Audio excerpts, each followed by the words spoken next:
What's up, what's up, what's up? ¿Cómo andamos? How's everyone doing out there? We hope everyone is doing good, staying out of trouble, enjoying life. And welcome back to the channel, man. With that being said, let's get into this one. Fuck it. On this one, I am gonna give you guys my resume, my background, para que así sepan algo, ¿verdad? For the most part, ya saben, my homeboys call me Scrappy, and I'm from Westside Big Top Locals. My neighborhood is located in the Echo Park community, in the Echo Park area, in Los Angeles, downtown California, basically. I myself was born in Los Angeles, California. I grew up in the streets of Echo Park, and I joined my neighborhood at a young age. But before that, I was a tagger. I wasn't really a big tagger, I was more of a bus mobber, destroying buses. But before that, I was already a little travieso, so para que sí sepan, ¿verdad? But yeah, remember when me and my partner got into destroying buses. Um, it was it was the thing to do at that time. So me and my homie, we started getting our supplies, our scribers, our lava rocks, our mean streaks, our blades, and started hitting the buses, with our fake bus passes, and started doing what we had to do, man. Like I said, we weren't really street bombers or graffiti artists. We were just bus mobbers. And we were already before that traviesos, but we weren't really into the gangbang scene. We grew up in a neighborhood that had a gang, you know. Um, I myself have relatives from my neighborhood. I know a few of my homies have relatives from the neighborhood as well. So I kind of grew up around it. I kind of grew up seeing it without really knowing it, until I got older and I knew what it was. ¿Verdad? My older brother, um, he used to be bumping his zapping Roger, and then ironing his Levi's, ironing his white shirts, cleaning his Cortez, making sure that everything was nice and fresh. I would watch him without really knowing that he was, living that cholo life, ¿verdad? You know, um, I was more into cartoons at that time, ¿verdad? Because I was younger than him, ¿verdad? So I was more into cartoons. And he was more advanced, already ironing, doing his thing. He would take a shower, come out, put on his three flowers, put on his clothes, spray some of that, or fucking put some of that burnt fucking aftershave, whatever it was, and hit the calles.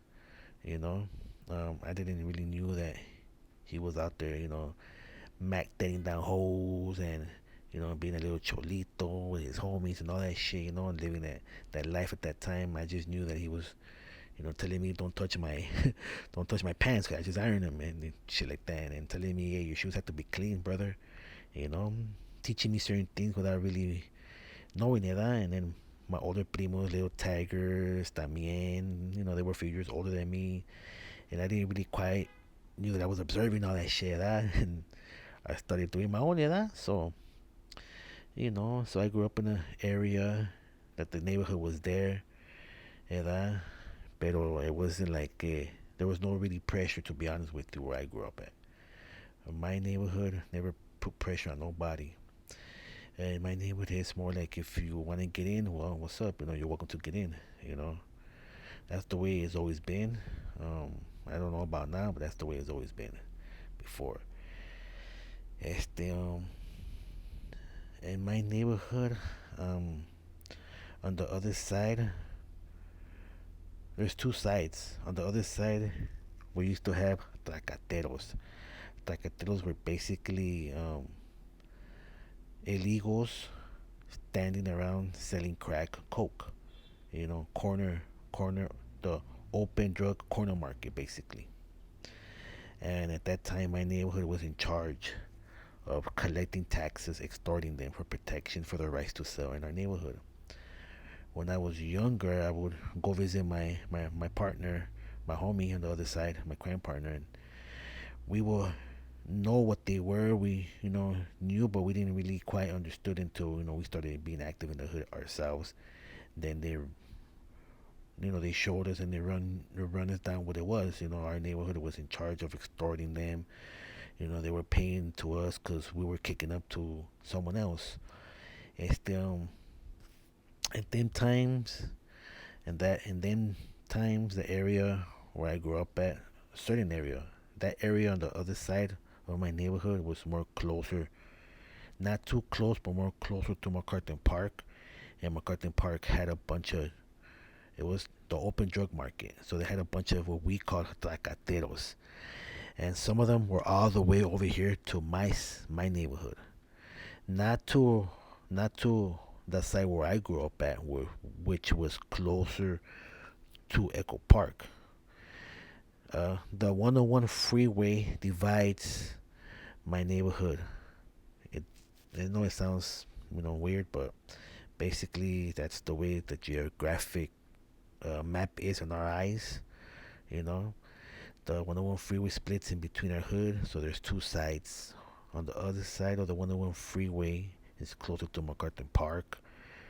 So at that time there was the open drug market, on that side, and on the other side it's more closer to Echo Park, which was at that time more nicer, you know. And I remember when I joined my hood, well, we had to, we were deeply involved in the extortion and the daily day activities of the gang, the gang shootings and graffitis. Cause we were young, first of all, we were in our teens, 17, 16, all of us, nobody was older than 18, so we were all young. And that's, that's what was expected of us at that time. That's what we were doing, and we wanted to do it at the same time. Everybody wanted to earn a name for themselves, to get those what we call stripes, you know. So everybody wanted to carry the gun to shoot at people. Everybody wanted to be known as a shooter at that time, and everybody was doing things, So, este, you know, that's when I learned that you could make money off of selling drugs. There's money to be made. Everybody had money. I had older homeboys who had cars, jewelry, houses. So there was money to be made. You could make money off of that, and we were making money off of that. One of the homeboys who was in charge of that got caught up, and when he got caught up, we stepped up. The younger guys, when we stepped up, we started realizing that we could become something else. We started falling into our own, started feeling ourselves right, started thinking that we could do things, started thinking more for ourselves because the other older homie, he was manipulating us, he was using us. So when he got caught up and he was gone, we started opening up our eyes and started seeing for what it really is, you know. And then, well, nothing lasts forever, So eventually things happen within our neighborhood, and then um, some of us from the clique that we were, involved, we were doing things where we moved on, you know. So I moved on. It was like '01, '02 around there. I moved on, I started doing my own thing. By then, I knew that you could make money off of drugs, So at that time, at the same time, the meth, uh, the meth business was kicking in around here. Basically, people that used to do coke and crack were switching from coke and crack to meth. So it was like the perfect timing, So one of my rest in peace primos was doing something in the area with meth already, and he showed me, hey, look, people are looking for this now because people are switching from the coke and crack to this because meth is stronger at that time. The beginning, '01, '02, '03, basically '03, '02.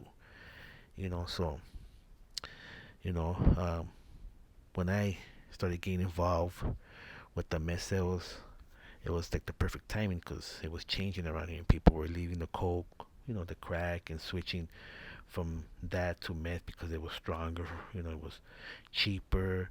With $10, you could, last for 2 days or whatever the fuck the case was. I myself was never a user. I've never used that shit. I was more of a seller. That's what I always been. I've only smoked bud in my younger days. In the 90s, we smoked primes, because that's what it was. We experimented with primes, and that's what we did. But besides that, an acid, obviously, besides that, I was never a heavy drug user, never drank, just about smoking bud and making money. That's what it was. So I remember when I started getting into the meth business, it started going well for myself because people were switching around the area. Around here, or where my neighborhood we grew up at, um, we had the bars, two bars. We had the taqueteros, and there was a lot of coke users, crack users that were around, and they were looking for something stronger. So I was offering them my product, and they were getting hooked, and they were liking it, so they were switching. So I was getting customers. It was going well for me. So I started getting some of my homeboys, haters who didn't like that, who didn't like me, who wanted me out of the way, who wanted that business out, and blah blah blah blah blah. Whatever the fuck. Those are different stories for a different day. But it wasn't easy. Obviously, you guys know you always have haters. You always have people who are not gonna like what you're doing, and jealousy. You know. But eventually, when I started doing well for myself, you know, it took me a while as well. A few connects, because it was going pretty good for me, that I outgrew certain connects because they didn't have the amounts that I needed, which wasn't a lot, but still, I will have to wait for them. So I realized I have to find people who have what I need when I need it, not days later. So I started realizing, don't get stuck, and moving around looking for better connects is good. So I did that. Eventually, I ended up in Tijuana, you know, through a family member. They knew somebody out there, so we ended up out there. We ended up doing pretty well for ourselves out there as well. I was going over there frequently. Um, when I first met, when I first met the paisa, the homie, um, it was funny. We were talking in Spanish, and we were talking in Spanish, and I couldn't quite find the words. So he stopped me and he told me, hey, talk to me in English. So I looked at him, and I was like, because he spoke perfect English. I looked at him and I said, hey, you're from over there? And he looked at me and he goes, no, I'm not from there nor from here. So I just took quiet. I didn't say nothing. We chopped it up, talked business. At then times, we used to have Nextel walkie-talkies, Terp. So he told me, if you want to do business with me, you gotta get yourself a little walkie-talkie Terp phone.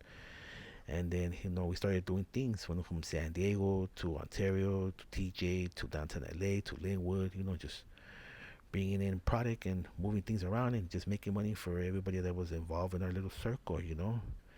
Um, when I first met the homie, he asked me as well, "Do you work for people?" I explained to him. I ran him down. I'm independent in my neighborhood. I know people, but I'm independent. You know, and that just and we ran it from there, man. The homie had a little ranch, and he had gooses running around, ostriches. I don't know what else fucking he had over there. He had like a little zoo, you know. But it was awesome, man. It was, and we did our thing for a while, They were shipping things in, and money was going out, you know.